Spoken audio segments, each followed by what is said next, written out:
Hello everybody, I'm Godot Guru, and today we're gonna add zombies to our zombie shooter in Godot. Okay, so start by opening up Mixamo. This is a free website that is made by Adobe, and the only thing you need to access it is to just log into your Adobe account. It's completely free. Then once you're inside, go over to characters, and we'll be searching for this one, which is right here. It's called Romeo. Just click on it and click use this character. After it's loaded, go ahead and download it right here in a T-pose and then download. Then go over to animations and just search for zombie. After you click enter, you'll find all of the zombie animations right here. And the animations we're going to download are this one right here. We have the running animation, and make sure to do it in place like this. When you get the animation, go over to download and do everything with default settings. Apart from this, make sure to do it without the skin and then just download.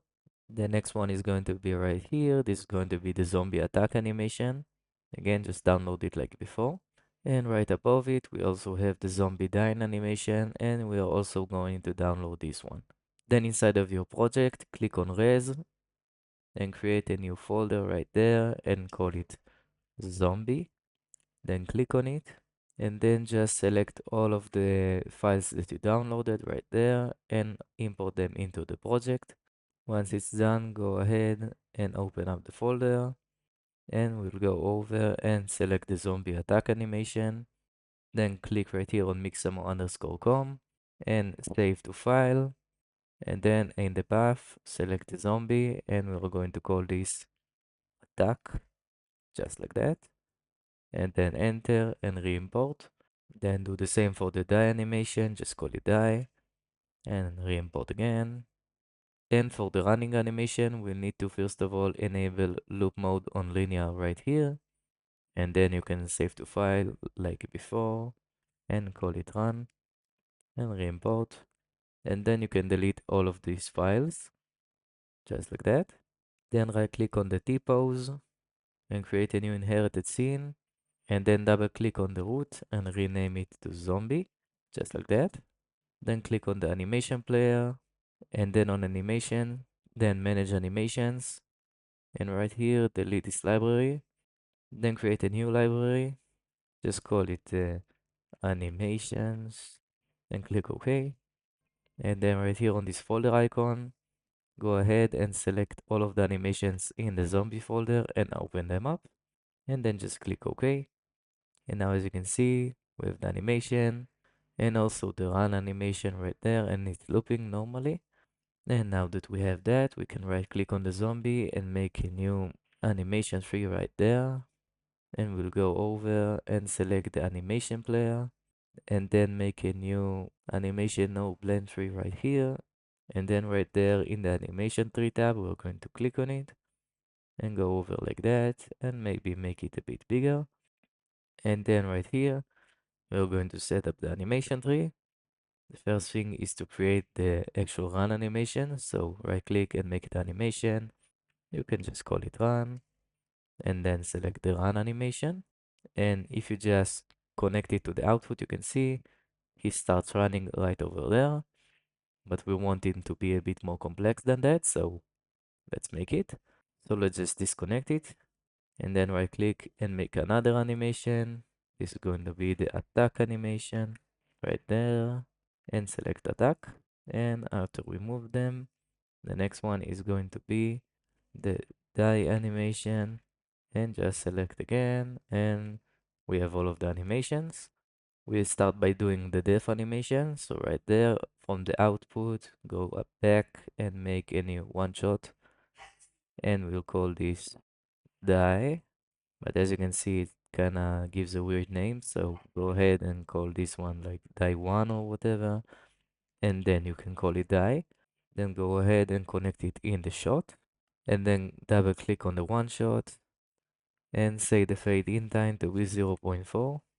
Then from the in part, go ahead and drag it out to a blend 3 node and put it roughly there and then call it movement.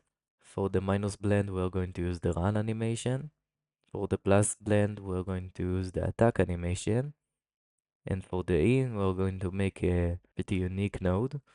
This is going to be right click and make a new animation. And this is going to be another attack animation. And then right click and make another run animation. And of course, set it to the run animation. And then from the attack, we'll go over and put it in a blend too. And then the run in the blend. You don't have to give it a name. And just make sure to put it all the way over at 1. And if we'll just connect it over to the output for a second, you can see that it just plays the run animation because I missed the connection. So let's switch them. So the run goes to the in and the attack goes to the blend. And now it's only the attack animation. But what we want to do is to actually have an attack animation in which is also running at the same time. So let's go over to the filters, make sure to enable filters and then invert everything. And we'll disable the hips and then all the way down. We'll disable all of the legs right there and then click OK. And as you can see, it just runs weird like that. And that is because we actually need to make sure that the attack animation is looping. So go into the animation player and in the animation, select the attack animation right here and enable looping here. And now as you can see, he just walks and also attacks at the same time. And if we go back to the animation tree, we'll just go over and instead of connecting it straight to the output, we'll connect the def animation right there and connect this blend into the input of the movement. And as you can see, if I'm on 0, then he will just run and attack at the same time. If I'm on -1, then he will only run. And if I'm on 1, then he will only attack. So it's kind of like smooth transition. As you can see, you can go over between all of the states. So it's really nice. And now we're going to make him actually functional. So let's just save this. And this is going to be just the zombie scene and we don't need to put it anywhere, just save and close this window. Then right click on the zombie and click on clear inheritance and then clear. Then right click again and change the type to a character body 3D like this. Then right click on the character body and create a new collision shape right there. And for the shape, we're going to use a capsule. And for the height, we'll use 1.6. And then for the radius, we'll use 0.3. Then go to the transform and set the position in the Y to 0.8. And then click on the zombie. Then in the floor, set the max angle to 60. In the collision right here, set the layers to be only on 2, also the mask. And then make sure to save. And now we can also go and completely delete the depots.fbx. Then for a moment, go over to the word and close the gas station and then select the gas station and the borders. And in the collision, make sure to enable layers 2 right there and then save again. And then back in the zombie, right click and add a new node. And this is going to be a navigation agent 3D like this. Then right here, you will have many settings. And the only ones I'm going to change is the desired target distance. I'm going to set it to 0.8 and then the height offset to be on 0.5. And one thing about this zombie is that he has many body parts and we don't want to just hit him and that's it. We want every single body part to have damage multiplier. So the head takes more damage than the feet. And in order to do that, we'll need to attach a bunch of static bodies to this mesh. And in order to attach something to a mesh, we'll need to right click on the skeleton and then create a new bone attachment 3D node like this. Then go into the bone name. And for this one, we'll use the head. And as you can see, just automatically attaches to the head. And let's go ahead and just stop the animation for a second. So just go into the animation player and deactivate it. And now it's fine. So we can click back on the bone attachment and then right click on it and make a new static body right there. You don't have to name it or anything. Then right click on it and make a new collision shape inside of it. And we'll use mostly capsule shapes because it kind of fits the body. So right there. And let's try to just go right there in front of the guy. And then just drag this point to set the radius. And then look up and take the height right there, right over here. And put it about there. And make sure that you're right there on local space and not global space like this, so you can actually adjust the position. So right there, put it about here, and maybe make it a bit wider like this. And yeah, this is pretty fine. Then duplicate the bone attachment, and this one is going to be for the chest, and we'll actually need to get the center bone right here. So click on the skeleton and click on this button, and then just select this middle point right here. And as you can see, it's spine number 1. So click back on the bone attachment. And for the bone, we'll use spine number 1 right here. And in order to update the position, just go into the animation player and activate and then play some kind of animation. And then as you can see, it's back in the position. So close again and just go and get the collision. And as you can see, if I try to make it wider, it will also change the shape right here on the head, and we don't want that. So go back, and instead what we'll do is to just right click on the shape and make it unique. And now if we edit, then we don't have that problem anymore. And we'll just make it wider like this, and make it also taller. And I think that something like this is pretty fine. Yeah, it pretty much looks fine. Then duplicate the bone attachment. And this time it's going to be for the shoulder. So right there, click and choose the left shoulder. And let's just go over and attach them to every single bone that we need. So duplicate again. This one is going to be right here for the right shoulder. Then duplicate again. This one is going to be for the left arm. Then duplicate again. This one is going to be for the right arm. Again, this one, just go down and we're going to use the size. In this case, it's called up leg, so left up leg. Duplicate again, down here, right up leg, duplicate again, left leg, duplicate again, and then right leg. You can also do the feet and maybe the hands and anything, but I think that just doing the main parts is enough. Then go down and in the animation player, make sure to activate it and just put it over like this. And now we can see all of the parts are in the right position. Maybe apart from as you can see, like the arms aren't really in place. So let's try to see what happened. So right there, select the shape and you can see it's this one. And let's see in the bone, I actually needed to use the right forearm. And as you can see, now it's on the actual arm and it's fine. So also on the right one, right here, go ahead and set it. And then on the right one right here, go ahead and set it to the left forearm like this, on the left one. And now all of the position are in place, apart from the shoulders, which are actually right here. And what we need is this part, and this is the arm apparently. So let's go up.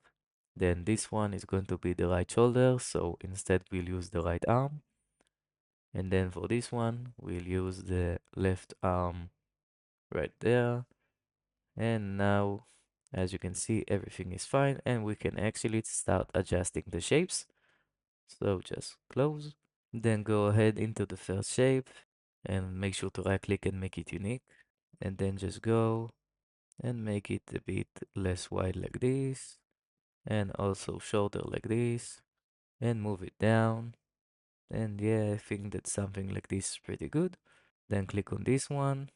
And again, just right click and make it unique.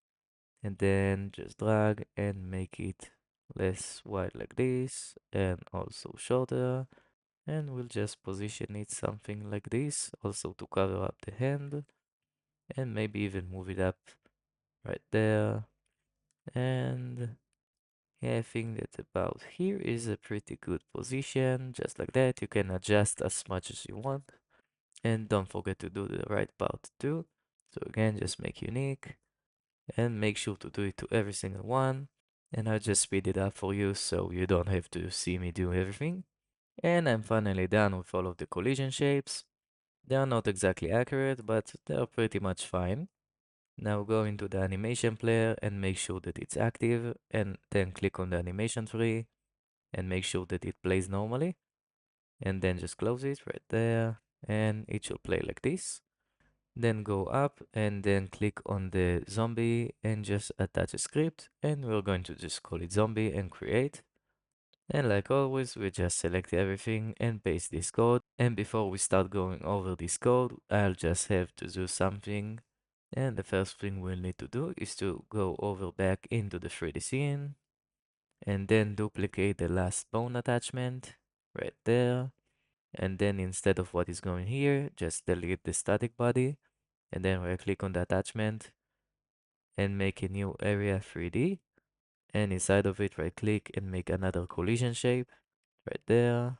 And this is actually going to be a sphere. And we'll actually attach this bone right there to the right hand, which is the one that is attacking right here.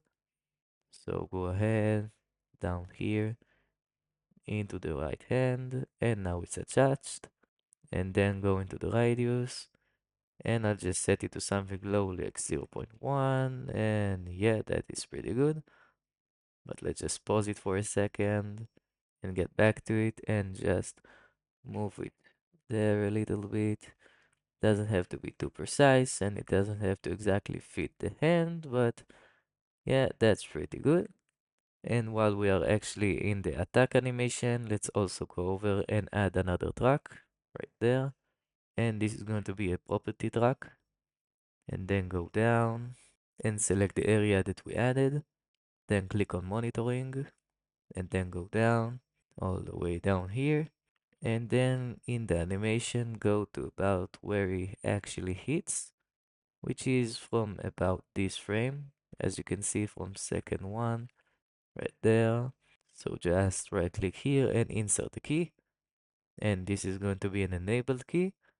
And then when it's out, which is about here, maybe a little bit after that, right click again.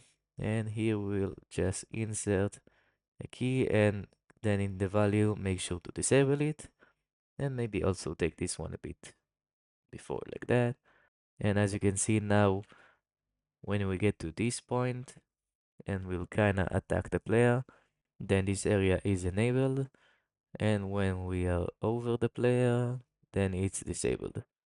Now, what is the point? The point is to make sure that we are only able to attack the player when we are actually doing the hitting part and not just running or just the rest of the motion like this, you know? So this is why we take this part.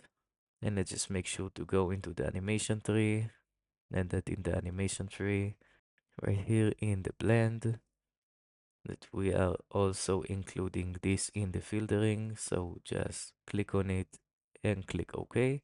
And now it will also include that part. Then back in the script, make sure to save it for a second and then click on the area and in the node, in the body entered signal, just click on pick and pick this signal right here and then click OK and connect. And now you can see this green part that says that it's connected to this. And we'll soon get to what this does. But before that, we need to add this little dev sound. And now let's just download all of the sounds that we actually need. The first one is going to be the pain sound for the player. We'll just go into here, which is in itch.io, which you can find in the description. And we'll use number 2 right here. Then for the dev sound, we'll use this one from the same creator. And this is going to be number 4. And then for the zombie death, we'll actually use number 7 from this pack. And yes, you can find all of them in the description. Then after you import all of the sounds into your folder like this, in your zombie scene, go up and then right click on the zombie and make a new audio stream player 3D and make sure to double click and call it def sound right there. And in the inspector, set the stream to the grunt stream right here and save. And now we can go and look at the script. And if we just go up, you can see we have some variables. We have like the speed, the health, the damage that we do to the player. Then some little variables right here. We have the attack distance. We have the animation transition distance, which you don't really have to mess around with. Then we have the player variable and also the navigation agent and the mesh look, which will just go up right here.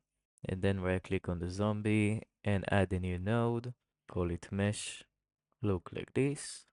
And make sure that in the transform you make it top level. Then we have the animation tree and let's just correct the reference right here.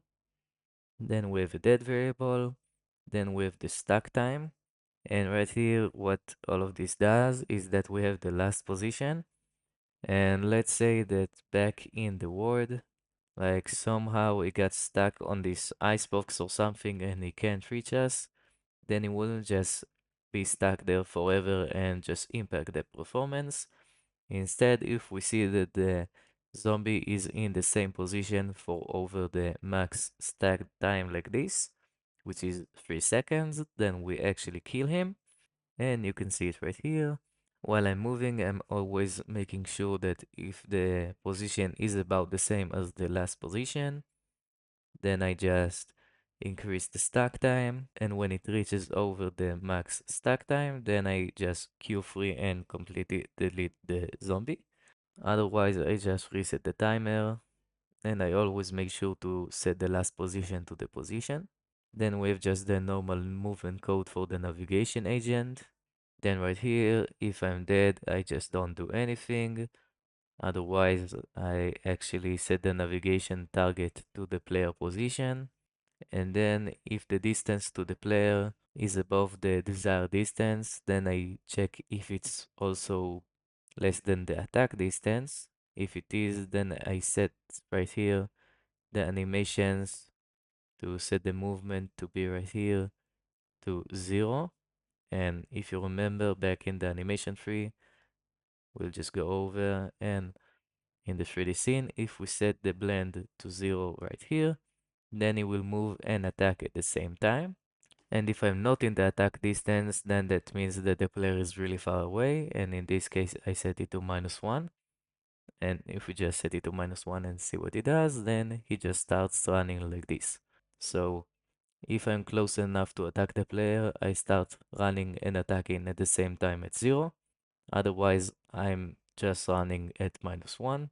Then if not, I'm starting to set the mesh look to always look at the player. So if you are right near the mesh right here and you just go right next to him, then it will make sure to always face you. So this is what I do here and just make sure to lerp it to there. Right here, the rotation. And then when I'm that close to the player, I also set the animation to 1. And as you can see, when it's on 1, then it just stands over there and attacks without moving. So when I'm really close to the zombie, then this is what he will do. So this is just pretty simple behavior for the zombie. And if we are not even close to him, then this is where we're moving. So right here you can see as long as the velocity is not completely 0, then we just do the entire mesh look things. And then right here you can see the stack time, like I said, as long as we are trying to move and we can't move, then we check if we are stuck or not. And then right here, the normal navigation code, pretty simple. Just get the next path position and then set the velocity to that position in the direction with the speed and everything. If we have avoidance, then we do the save velocity from this function, but usually you don't use this, otherwise it just takes the normal velocity and then move and slide to actually move the character. So this is everything that happens here. And let's just close the animation tree for a second. And you can see that I also have this little take damage function. Here I just take the actual amount of damage that I want. If I'm dead, then I don't do anything. Otherwise, I set the health to be minus the amount and make sure to cap it at 0. If it's 0, then I play the death sound from here and make sure to disable the area 3D from here. And also request to play the death animation from the animation tree right here. Then set that to true. Then disable the collision shape, reset the velocity, start the death timer, and also die at some point. And also right here you can see I have this little commented line. You can just right click and make it not commented. And as long as you duplicate the death sound right here and call it damage sound and put the actual damage sound that you want, then you can add it. But I didn't really want to have a damage sound because it would just repeat many times and I don't want to mess around with that. So I don't use it. But you can do it if you want. And this is the last part. This is where I actually attack the player. And this is a really simple line. And right here you can see as long as the area is actually activated and it's monitoring, then you can see right there at that part it's actually monitoring. And when it does and it hits something, it will have to be the player. And right here you can see I just call take damage on the player and that's pretty much it. And to make sure that we can actually only attack the player, go into the collision and disable layer 1 and instead use only layer 3. And then after you save, go into the player and right down here in the collision, make sure to enable layer 3 like this and save. Then in the player code, we have some updates to do. The first one is to go all the way down and right here, just paste this part. And as you can see, we get some errors. This is because we have some things to do. We don't have all of these variables. So all the way up here, just take the time variable and duplicate it once and make sure to remove this part. And this one is going to be called health and then duplicate again. And this one is going to be called dead and set it to false like this. Let's just set the health to 100 like we should. And then if you go back down, you can see everything works and you can also just save. But let's also make sure to go right here and inside of the player, just drag the death ground from here into the player and also the damage ground right under it like this. And now it will also be able to play the sound. Then as you can see, it's exactly the same as the zombie take damage, but and we don't actually need these two lines for now. Okay. And so as you can see, when we die, we don't do anything. Then the health, and yeah, this is pretty much exactly the same as the zombie. But right here you can see when I die, I actually reload the scene because when we die, we need to do something. And right here, I actually do have the damage sound. But another interesting thing is the fact that right here, I take from the camera this little health bar, as you can see, and we don't currently have that. So let's go into 2D view and then right click on the HUD and make a new progress bar right there. Then disable show percentage and set the value to 100. Then go to layout and set the size on the X to something like 500. And then set the position to 10 on both of the axes. And also go down and right here in the theme overrides, go into the styles and in the fill make a new style box flat and expand it. And right here we'll set the color to be only red like this on about 0.8 like this. I think this is pretty good. You can also just use RGB like this. And as you can see, it's completely boxed like this and I want it to be a little rounded. So click back on it. And for the corner radius, we'll use 5 pixels on every corner like this. And now it's rounded like that. And also make sure to double click and call it health bar, like in the code. And now after we save, the player is completely done. And now we can go ahead into the world and we have some things to do right here. And the first one is to make the navigation for the zombies. So right click on the world and make a new navigation region 3D like this.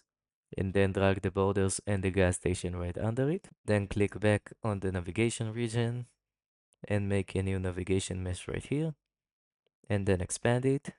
Then I found that it's actually pretty simple to make really good settings on this mesh. So in the cells, set the cell size to 0.1. Then in the agent, set the agent radius to 0.3. And in the regions, just set both of the sizes all the way up to 150.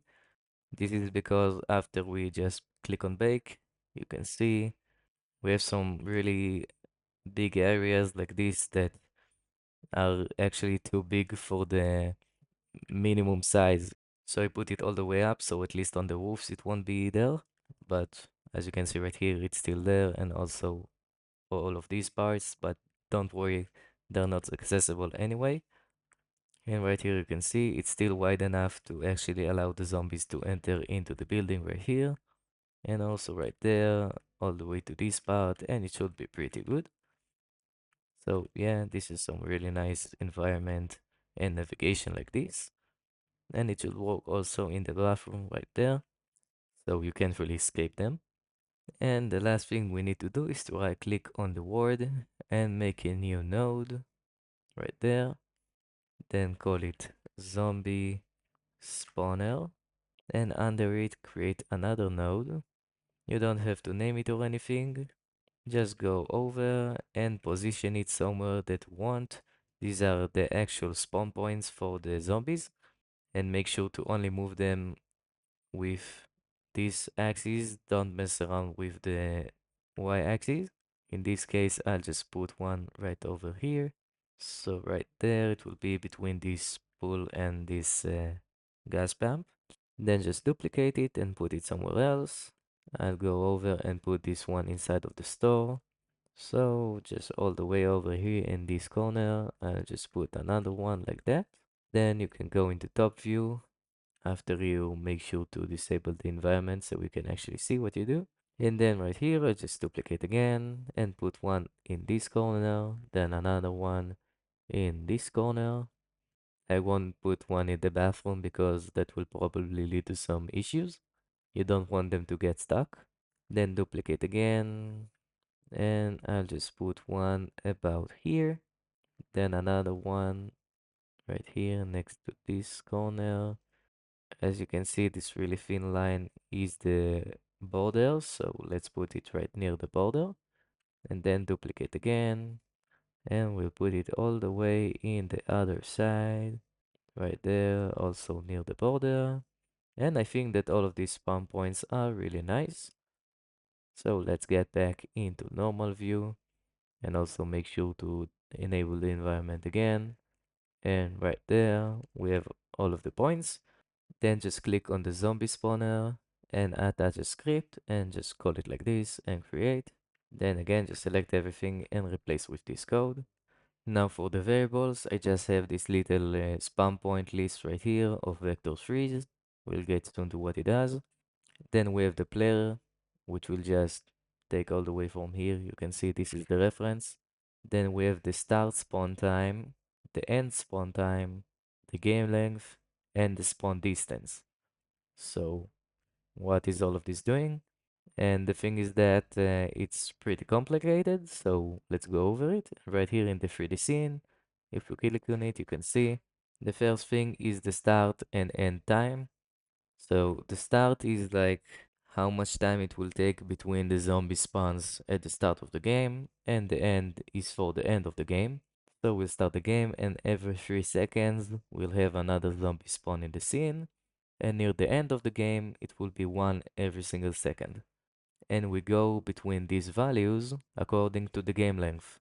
So we start 3 seconds, after a couple of seconds we get to like 2.7, then 2 point, I don't know, then we get to 2, and when we pass 30 seconds, we get to 1, and even if we get to like 1000 years, it will stay stuck on 1. This is just the time that it takes between getting from this value to this value. Hope you managed to understand that.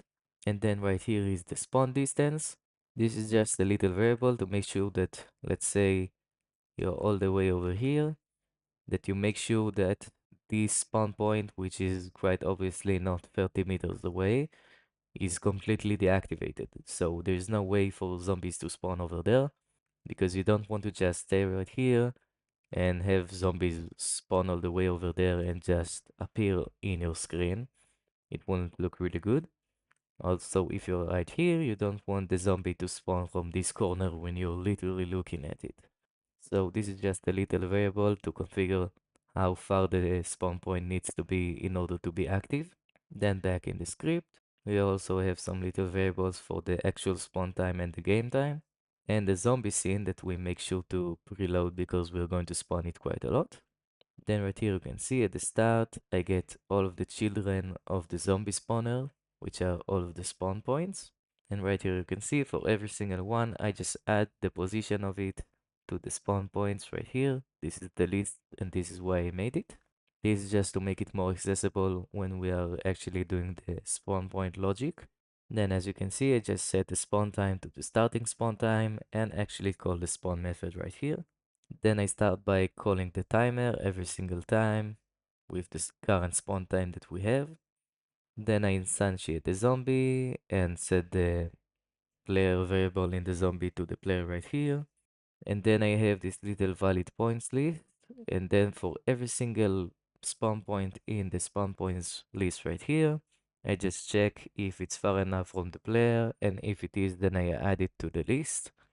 Then I set the position of the current zombie to be the position that came up in the list, just a random one.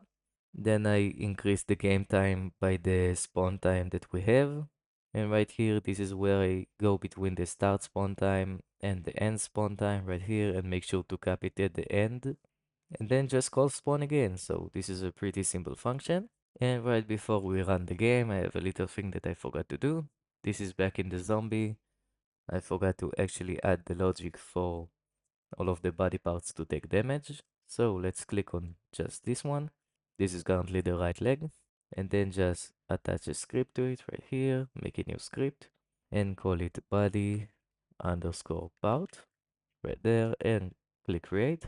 And then after you select and replace the code with this one, you can see it's just a really simple code. And what I do is to just have this little damage multiplier variable right here. By default, it's 1. And also I just take the zombie from here. And when I actually hit this body part, what I do is to just call take damage on the zombie right there. And instead of passing just the normal amount from the gun, we also multiply it by the damage multiplier from the body part. So let's just save. And then in the 3D scene, let's go over and on this one right there. This is the legs, so we don't really need to have a multiplier on it. I think that one is good enough. And let's just go and select all of the body parts right here, all of the static bodies, and then just quick load right here the body part script. Then for the head, I like to do it on 3. Then for the chest, I think that 2 is pretty good. Then for the shoulders, I think that 1.5 on both of them will pretty much fit. For the hands, it will be just 1. And then for the size, it will also be 1.5 like that. Kind of makes sense. And I forgot to also tell you to disable layer 1 and instead enable layer 2 on the player like this. And now we can finally save and run the game. And as you can see, it starts normally. And after wait a while, we'll be able to spot a zombie somewhere. So let's see, and we have one all the way over there. And as you can see, some more over there. And yeah, let's just try to shoot them. And he died like that and played the sound and he disappeared. And if you try to hit the legs, then it will take a bit more shots. So yeah, it was pretty hard to kill, but it still worked. And on the chest, it's pretty normal. And yeah, this is pretty cool. And also the shotgun is pretty crazy.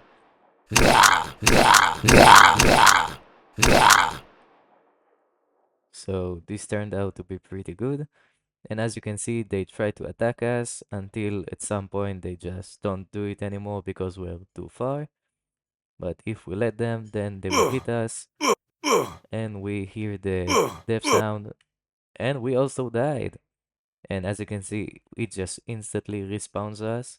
But don't worry, next time we'll also add a death screen and a pause screen and also a shop and some money. So next episode is going to be pretty crazy. But for now, this is also really good. So I hope you like it. And as always, don't forget to like and subscribe. And I'll see you next time. Goodbye.